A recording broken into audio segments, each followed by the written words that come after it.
Cards are for having fun, not making fortunes. It is the purpose of this tape to teach the viewer how to avoid being cheated. Card cheats are both highly skilled and well practiced in their craft. They win because their opponents are both unsuspecting and inexperienced in the ways of a card cheat. They look for the naive and gullible player, and they make friends. Some friends. It is our belief that the only way to beat a cheat is to learn his game. This tape will show you secrets never before revealed about how card sharps do what they do. Not so that you can learn to be a card sharp, for no tape could teach you that, but so that you can spot a card cheat and walk away with your money in your pocket, not his. That is how you beat a cheat. Card cheats, sharps, mechanics. They are not a figment of someone's imagination. They do exist. Thousands of them work card games throughout the United States for a living. And despite what you might expect, they're not likely to be found in the casinos of Las Vegas or New Jersey, where the bright lights and surveillance keep them at bay. Friendlier grounds for card sharps are the card rooms of clubs and lodges, and hotel rooms, where private, seemingly honest games are dealt out. If you've ever lost money at one of these card games, it may be your skill level, it may be your luck, or it may be that you've been taken by a card sharp. The only way to protect yourself is to know the techniques used to take your money. In this program, we have the unique opportunity to learn some of these techniques from one of the world's greatest card mechanics and foremost authorities on cheating. Mr. Mike Joseph has taught thousands of people to protect themselves from cheats. He has worked surveillance in underground casinos, tutored professional gamblers, and today works as a floor supervisor in one of Las Vegas's largest and most elegant casinos. There, he uses his skills and experience to spot sharps and schemers. And now, he's going to share some of these secrets with you, so you can spot and beat a cheat. Hello, welcome to Beat a Cheat. Before we get started, I want to introduce Jolene and Dave. They're going to help me with the demonstrations. Sometimes I'll be dealing to a fourth player, and that's you at home. There are three broad areas that a card cheat can work with to his advantage: the cards themselves, the shuffles and cuts, and the deal. We'll discuss those areas, but it's also important to remember the psychology of a cheat. He doesn't have to win every hand. He's content to lose some hands and to win a few small pots. That's why he's waiting for the couple of the big hands that will make his evening worthwhile. And when they come along, generally later in the game when everyone's relaxed and had a couple of drinks, he'll make sure that one or two other players have good hands to stay in the betting, and then he'll make sure that he or his partner has the best hand. In this first segment, you'll see many different techniques used to mark or tamper with playing cards. Cards can be shaved, cut, sanded, nicked, crimped, scraped, painted, and daubed. There may be no card on the market today that is immune to the markings of the card sharp. Some cards make it easy for card sharps. Inexpensive single-ply cards show their spots with a bright light behind them. One-way designs can be used with a partner to signal. For example, the three cards facing up in this hand indicate that the player has a strong hand. Three cards facing down could indicate that the player has a low hand. This would give the players a great advantage in certain games, especially games with a high-low split.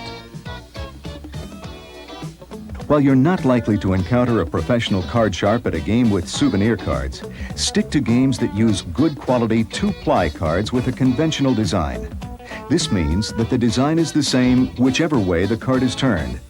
Bicycle, Aviator, and B are top brands. Their quality, consistency, and familiarity give you an advantage. But as you're about to see, it's hard to stop a card sharp. Most card games start with a new deck of cards. As the dealer takes off the cellophane and cracks the seal, the players are reassured that they're playing with an honest deck, just the way it left the factory. There's nothing magical about the packaging of a deck of playing cards. Most people think that a deck which is still in its wrapper, with its seal intact, is perfectly okay. But then, card sharps breed on the gullible. Watch closely. First, a razor knife is used to cut the bottom of the plastic wrapper like this. If there's a seal on the bottom, the side of the box can be opened. The cardboard is pulled apart and the cards slide out easily.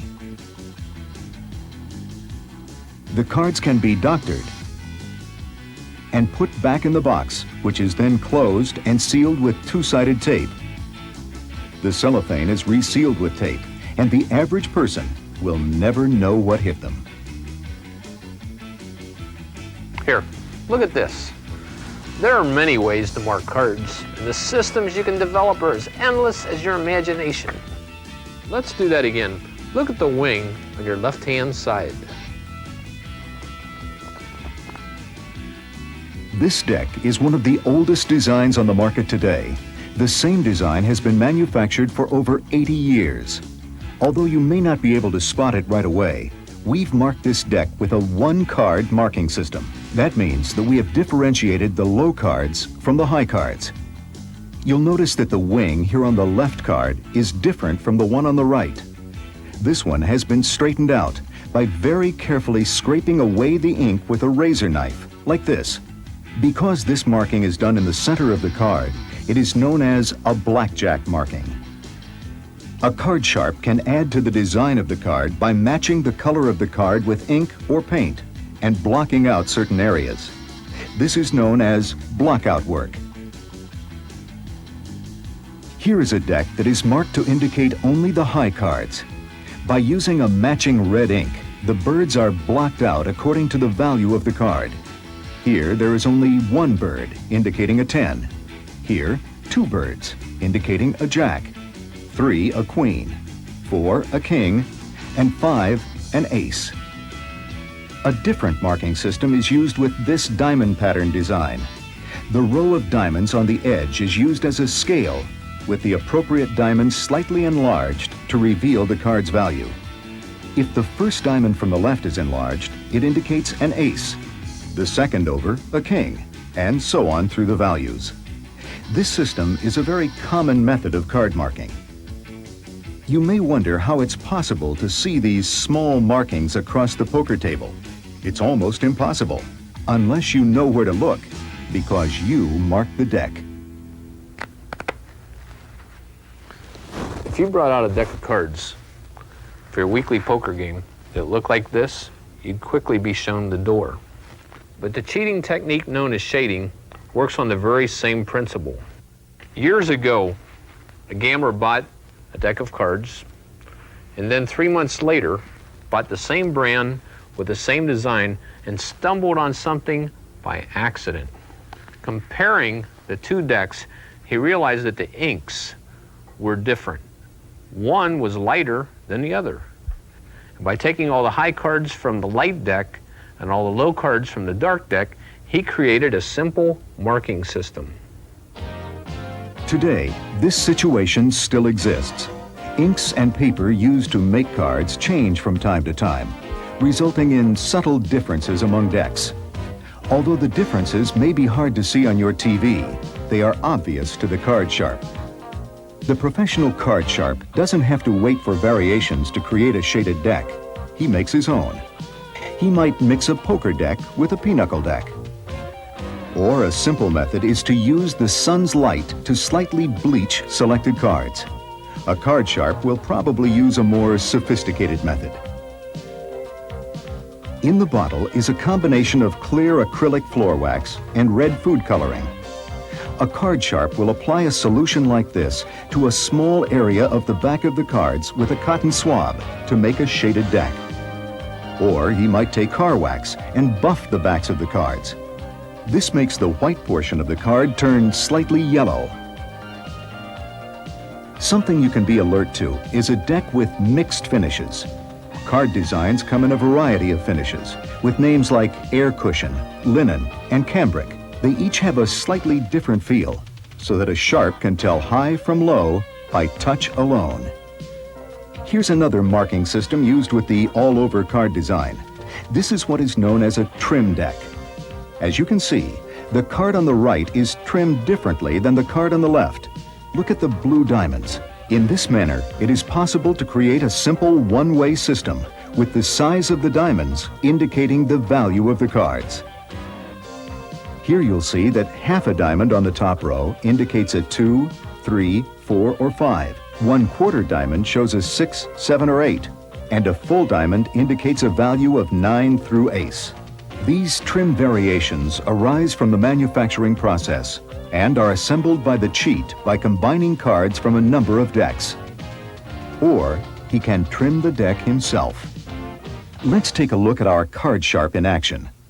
Watch closely as he shuffles and cuts the deck, revealing 4 aces. Magic? There is no magic in card mechanics, only technique. Mr. Joseph is using what is known as a stripper deck to control the 4 aces.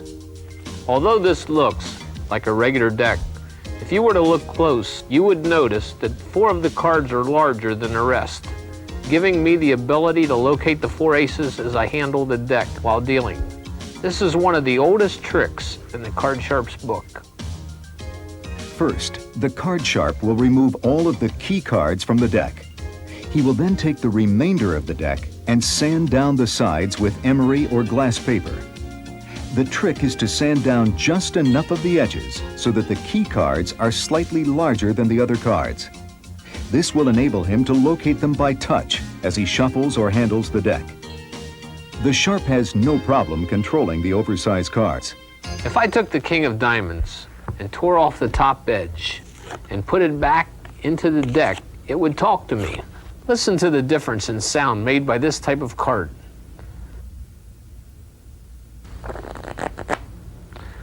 You don't even need to be watching your hands. The shuffle stopped me right at the king. Now let's take a look at another deck. A deck that contains these talking cards is called a shaved deck. It may include one or it may include several cards that have been very slightly cut on one side. The sharp doesn't rip the ends off. He shaves an unnoticeable amount off the edges, and the cards talk clearly. You might be wondering how the Card Sharp gets prepared cards into play. He might slip them in with a house supply. He might even donate a supply to his local men's club and wait for them to be brought out. Sooner or later, they're bound to show up. We've covered a few of the marking techniques prepared before play has begun. Now, we will watch Mr. Joseph and learn how to detect some of the marking and peeking techniques available to the cheat after the game has begun. Daubing is the technique of marking cards in play. Note that we've made the daubs obvious so you can see them at home.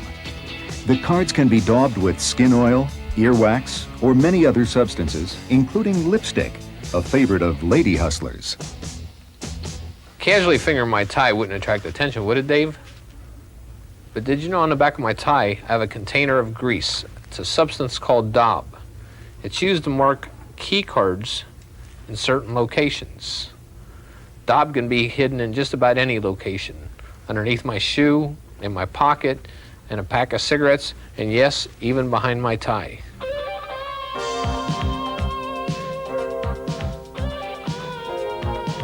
Here, Mr. Joseph is using what is called the nail nick method of marking. With his fingernail, he is indenting the edge of the card. You will notice in this close-up that the light reflects off the nicked cards differently than the others. This method allows the cheat to know the placement of certain key cards even while the cards are stacked in the full deck. When a person brings out a deck of cards that's been around for a couple years, and they've used them quite a bit, they have a tendency to turn gray on the sides. When a card sharp is dealt a hand, he can mark these cards in one of two different ways. He can either nail nick it as we've seen previously, or he can place a piece of sandpaper on his finger. Rub the sandpaper up and down the side of the selected card, and this will turn that particular card completely white compared to the others.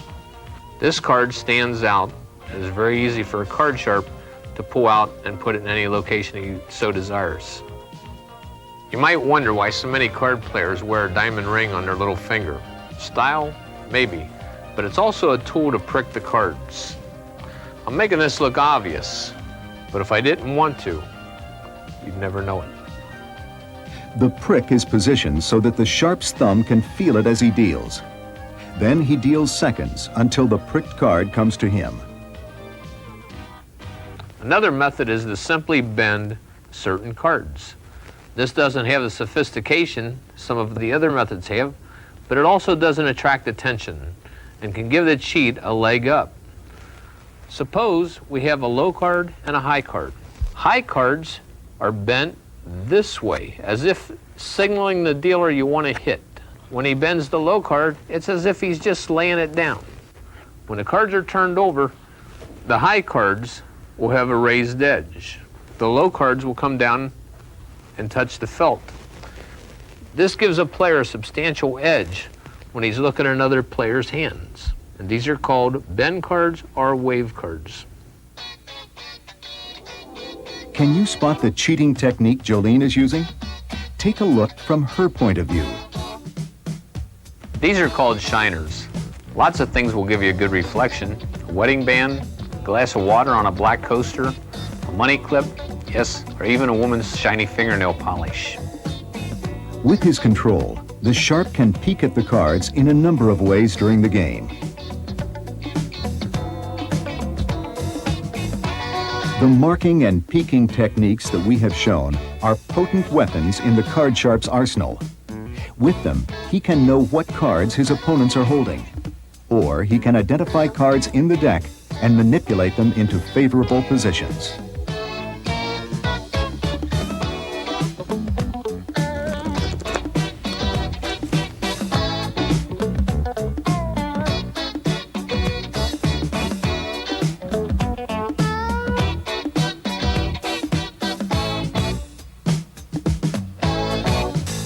This is where things really get interesting. When the sharp is dealing or shuffling, he is able to combine techniques of marking and card handling to totally control the game. Perhaps the most important thing that I want to show you at home is that a card sharp can control every card in the deck. Think about it. Not one, not two, every card in the deck. A lot of people believe that that's impossible because they have a hard time controlling even one card, and they can't visualize how a card sharp can control all 52. Here's a standard deck of cards, straight from the box.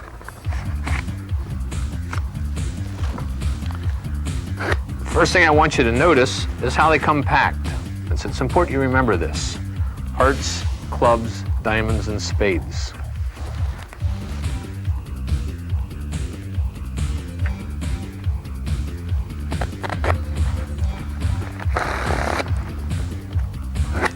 First thing that we're going to do is we're going to shuffle the cards in such a way that we put all the red cards together, we put all the black cards together, and then we place everything into pairs. Looks like this. Red, black, and everything's in pairs.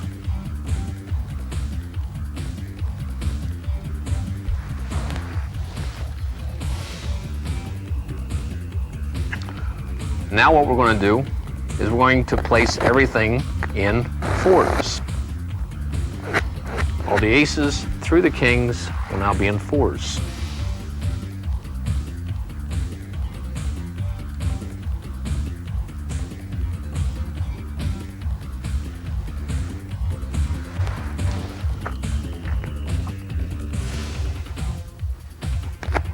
Now we're going to deal out two poker hands.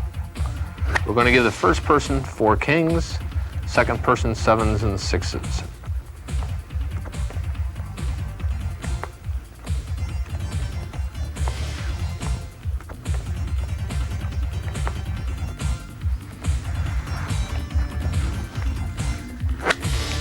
Now we're going to deal out 4 poker hands.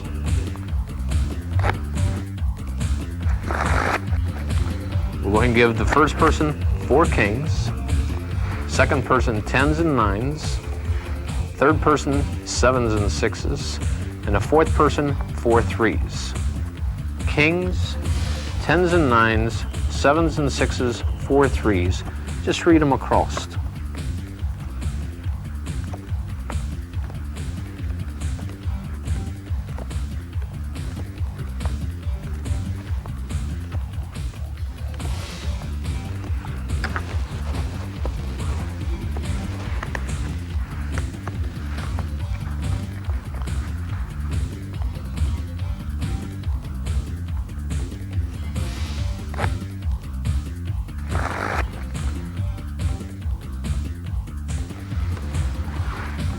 If I were to ask you people at home to shuffle these cards now and put them all back in perfect order, just the way they were when the cards came in a deck, I think most of you would find that it's impossible to do.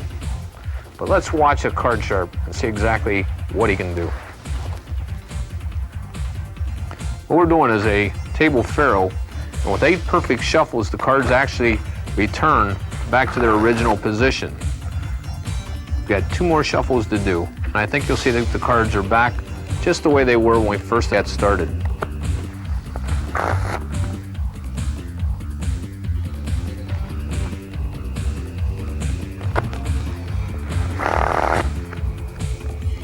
Okay, that's hearts, clubs, diamonds, and spades, all in a miracle sequence.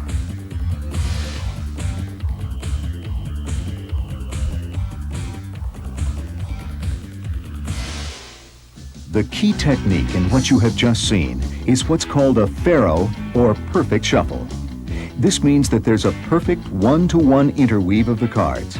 Take a look in slow motion. The sharp butts the deck and establishes a one-to-one interweave, a perfect shuffle.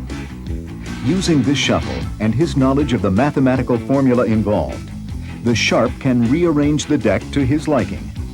He knows, for example, that 8 perfect shuffles will return the deck to runs by suit. What we're going to do now is we're going to show you at home one of the mathematical formulas of the faro. We're able to follow each and every card of the deck. We're going to take and place the ace of clubs, the second card down. Now the mathematics in this particular formula is times 2 minus 1. So with the ace being the second card down, we're going to go 2 times 2, which is 4, minus 1. Now it's the third card down. 1, 2, and 3. Now we're going to do it a few more times. We're going to let you at home try to follow along with us. 2 times minus 1. We know it's a third card. 2 times 3 is 6. Minus 1 is 5. We'll do it again. Now we know it's the fifth card down. 2 times 5 is 10. Minus 1 is 9. So now we know after we've completed this shuffle that the ace of clubs is the 9th card down. Let's see. 1, 2, 3, 4, 5, 6, 7, 8, and the 9th card down is the ace of clubs. The perfect shuffle is hard to detect, but if you sit down at a card game and you see someone holding a deck of cards like this, I suggest you remember the mother-in-law you were supposed to pick up at the train station and get out of the game. It's called the mechanic's grip, and it's a telltale sign of an experienced card handler. How do you hold the cards? Well, of course, not all experienced card handlers are cheats. This grip is used by dealers and casinos because it allows them to securely hold and handle the cards. But it should be a warning sign in a private game. The mechanic's grip is used because it allows the sharp to manipulate the cards in a number of ways, all with the same objective, control. He wants to control what cards you get and what cards he gets. The faro shuffle is kind of a riffle shuffle, and sometimes additional riffle shuffles are used to mix the cards, at least in theory. Let's say that I've used the faro shuffle to stack the deck so that I'll get the 4 aces. I shuffle twice more and I still get the 4 aces. 2 legitimate shuffles would have destroyed Mr. Joseph's stack. Let's look again to see what he actually did. This is called a push-through. The cards are shuffled, But then the sharp maintains the two original piles and slides them through. The net effect is no change in the card's positions. This is a fake bridge. The slow-motion replay reveals that although the shuffle and bridge look like the real thing, the mechanic separates the piles at the last second, nullifying the shuffle. This is called an overhand shuffle. Done legitimately, it does mix the cards. In the hands of a card cheat, it is a basic technique for stacking the deck. Here's a red card. We'll just place it here on the bottom of the deck. The first part of this sequence I'm going to show you is called undercutting. That's nothing more than grabbing the bottom portion of the deck using my thumb, middle, and third finger. At this point, I'm going to run the cards using the thumb of my left hand to draw off one card at a time. We've undercut them, now we're running them. What have we accomplished by doing this? Well, we've brought the bottom card to the top of the deck. In reality, this technique is used with a variety of card positions. But to understand its usefulness, just imagine a situation where the sharp has gotten the ace of spades on the bottom of the deck. By undercutting and running the cards, the ace is moved to the top. Now it's a simple matter of using faro shuffles or another undercut to move the ace down in the deck so that it winds up in guess whose hand. Another technique is called in-jogging. Essentially, this involves using a card protruding from the deck to mark where you've placed an undercut. For example, let's undercut the deck and start running the cards like we did. Only this time, the first card that you draw off protrudes over the little finger. We've in-jogged that card. Now let's shuffle the cards off in a normal manner. At this point, you should have control of the little finger on the in-jogged card. Now take your little finger, raise the in-jog card, undercut the deck at this point, and throw all the cards on top. And what have you done to the cards on top half of the deck? Absolutely nothing. Basically, I took the bottom half of the deck, put it on my little finger, ran the cards to reverse their order, and put them back on the bottom of the deck. What purpose does this serve? First of all, the sharp looks like he's doing a good, thorough job of shuffling the cards. Secondly, in-jogging doesn't have to be that simple. Let's say that a card sharp knew that the ace of spades was on top of the deck, and he wanted to bring it to himself in a game where the ace of spades got half the pot. It's a very simple operation. You undercut half the deck, you run 3 cards, you in-jog on the 4th card, shuffle off in a normal manner, undercut to the in-jog card, bringing all the cards below and throwing them on top. That stacks the deck for the ace of spades to go to the 4th player. It's 1, 2, 3. The ace of spades actually went to the 4th person. Now I'm going to do what is called a 2-card stack. Now watch closely and see if you can detect that I'm actually stacking a deck. To start, I'll place an ace on the top and an ace on the bottom. What we're going to do is stack the deck for 4 people playing, and let's do it so that the second person gets the aces. First, the cards go in an overhand shuffle position. Now I undercut half the deck, straighten up the cards, run 3 cards, 1, 2, 3. Then we in-jog on the 4th card. Now we're going to shuffle off, but we're going to bring the bottom card, which is the ace, to the top of the deck. I raise my little finger, grab all the cards below the in-jog card. Use the little finger to straighten up the in-jog card. Now run 5. In-jog on 6, shuffle off and undercut to the in-jog card, grabbing all the cards below the in-jog card, and then throw them on top. Now both aces go to the second person, you at home in this case.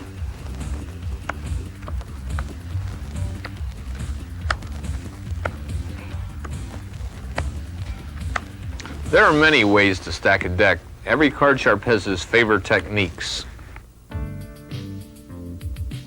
In a pickup stack, the cards are picked up off the table in stack position, placed on top of the deck, and then false shuffles and cuts are used to maintain them in that position.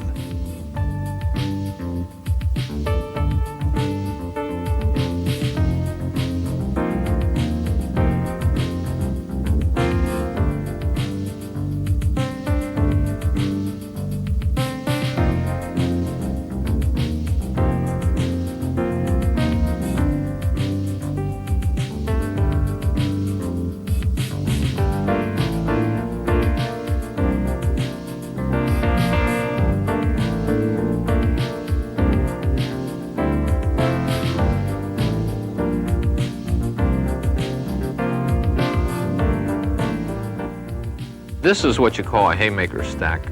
It's where the 4 desired cards are placed on the bottom of the deck.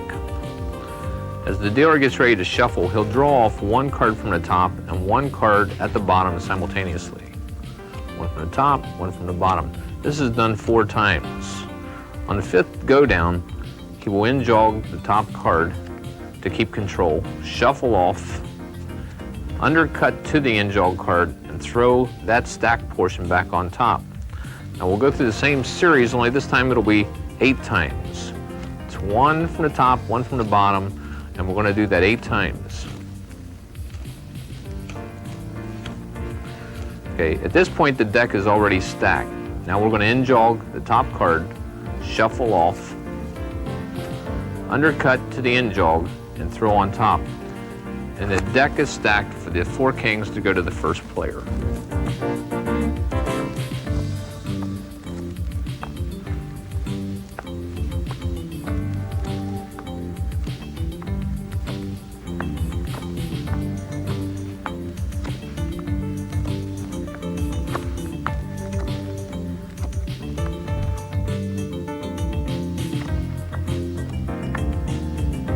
What you've just seen are the basics of stacking the deck. But no matter how well a deck is stacked, a good cut will unstack it. Stacking the deck, false cuts, and most other scams work best if you have a partner, and most sharps do. A team can get away with tapping a deck once in a while without drawing too much attention, but generally they must use a false cut, like this one, called the over and undercut. Notice how I grab the bottom portion of the cards, pull them out, then slap them on the table, then place the top portion right back on the top. Because of the slap, a lot of people automatically assume that the deck was cut legitimately. Wrong. Another false cut technique is known as the 1-3-2. It's a little like the classic shell game. What we want to do is keep every card in identical order and give the illusion that we're really cutting the deck. With the black 10s top and bottom, watch carefully as I cut the deck.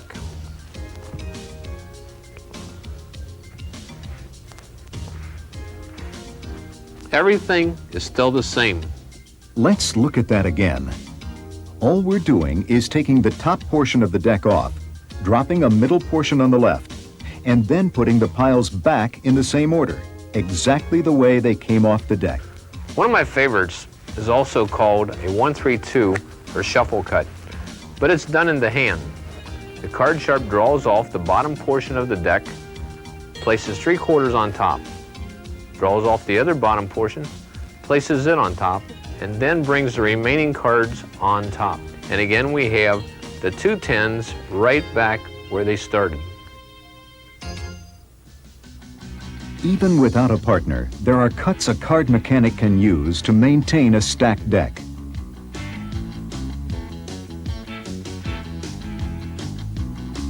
Did this cut look legitimate to you?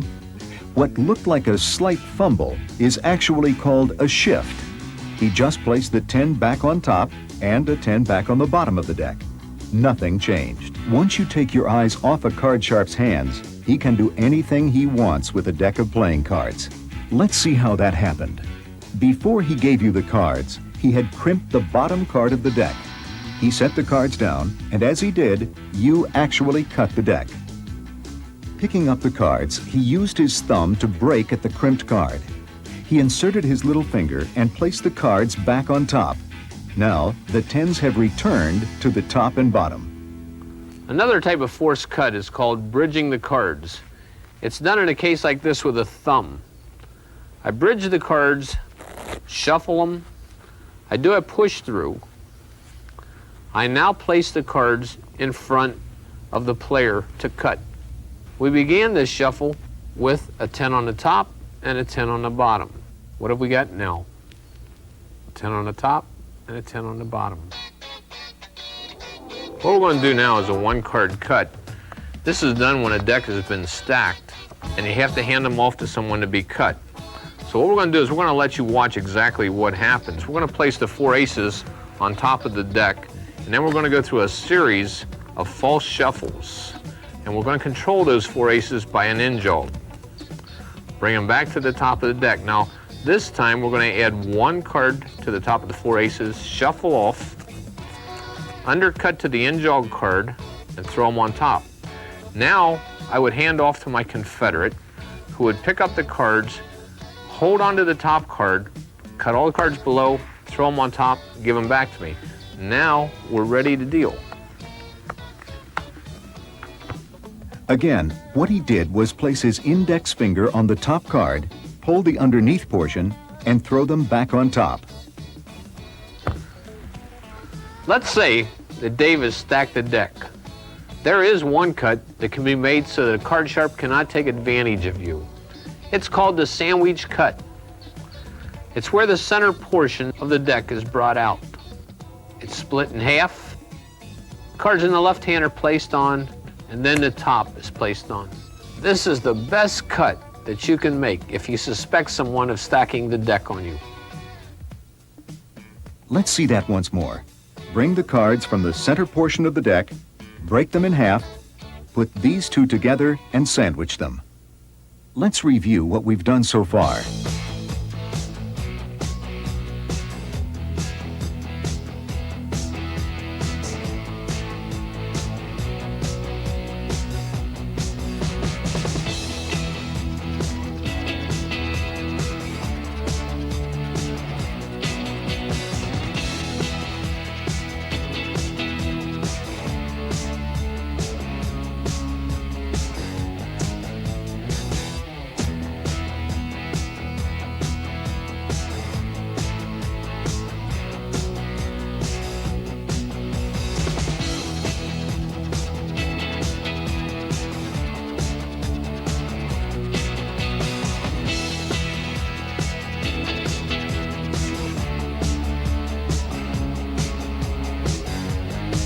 Palming is the technique a magician uses to pull a quarter out of your ear. Card sharps also use palming.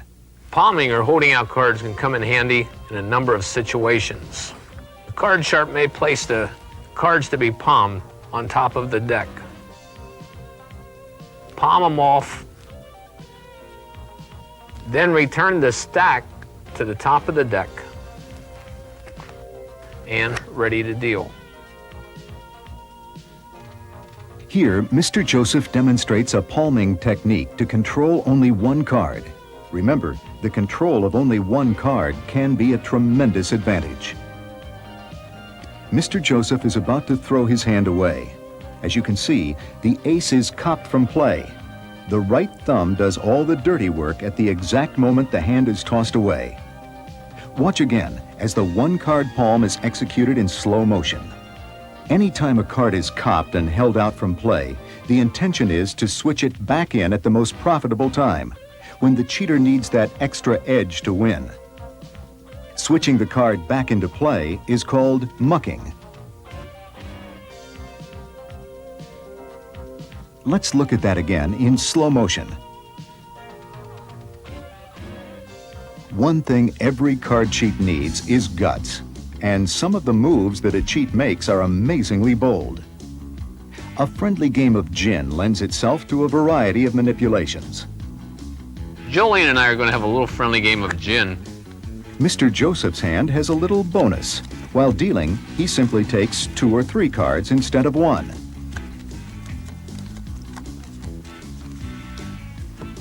Let's count them.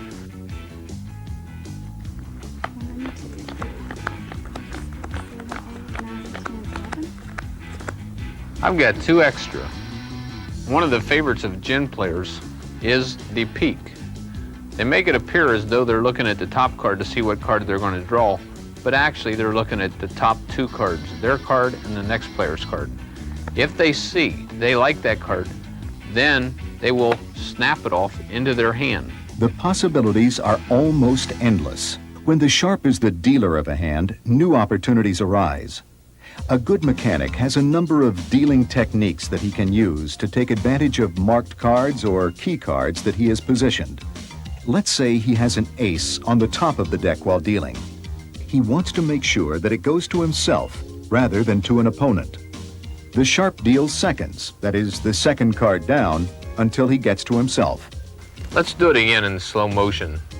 The left thumb draws back the top card just enough to expose the second card, which is then grasped and dealt. There are variations in seconds, such as throwing the card. A throw second is where you pull back and then throw with your finger. The snap second's where you push out two cards. As you bring the top card back, the right hand grasps the bottom card and snaps the second card out. And then we have a blackjack top second, which means a third finger comes in, grasps the card, and turns it over. Dealing seconds, as we have just seen, is one of the basic dealing cheats in use. A sharp can just as easily deal from the bottom of the deck, or from a break. To deal from the bottom, I use my fingers to push the bottom card slightly out, simultaneously with the top card. I grasp it with my dealing hand, and at the same time, I draw back the top card. You cannot detect a bottom dealer. All you can hear is the snap that he makes as he draws off the bottom card. As we mentioned earlier, most professional card sharps work with a partner. By dealing the partner the winning cards, the card cheat can avoid detection from wary victims. Also, a partner sitting to the sharp's right can assist in false cutting the dealer's stacked decks, and is in the optimal position to peek at cards that are flashed by the cheat as he deals. Well, there are a lot of techniques for giving a partner a peek at the cards. A typical one is called the gap peek. The dealer squeezes the top card of the deck, which is drawn up in its corner, for the partner to view. This technique is very successful because only the player on the right of the dealer can see the card. By using signaling techniques, the cheating partners can gain critical advantage over their opponents during the betting. The simplest signaling technique utilizes the design characteristics of the one-way card, as mentioned earlier. More versatile is a finger signaling system like the one you see here. 3 fingers out indicates a high hand, and 2 fingers, a low hand. Other partner codes can use anything from the position of a cigarette in the cheat's mouth or ashtray to code words to allow the partners to communicate. Throughout this presentation, we've shown you some of the basic techniques of the card cheat. In actual practice, these techniques are combined as circumstances dictate. A sharp may spot key cards through markings, break them into position, faro shuffle them into a stack, and then deal seconds to adjust for players who fold. The combinations are almost infinite. And never forget that most card sharps today have a partner somewhere at the table. If you fail to locate the team after the first few hands, chances are good that there will be a lot more cheating that you're bound to miss. The most important thing for you to remember is that cheats can turn up in your card game. We've shown you what to look for, and we hope we've opened your eyes. Unless you have years to practice these techniques and a lack of scruples, you're not going to beat a cheat at his own game. So the best way for you to beat a cheat is to prevent him from winning by not playing with him. Keep your eyes open, know when to leave a game, and good luck.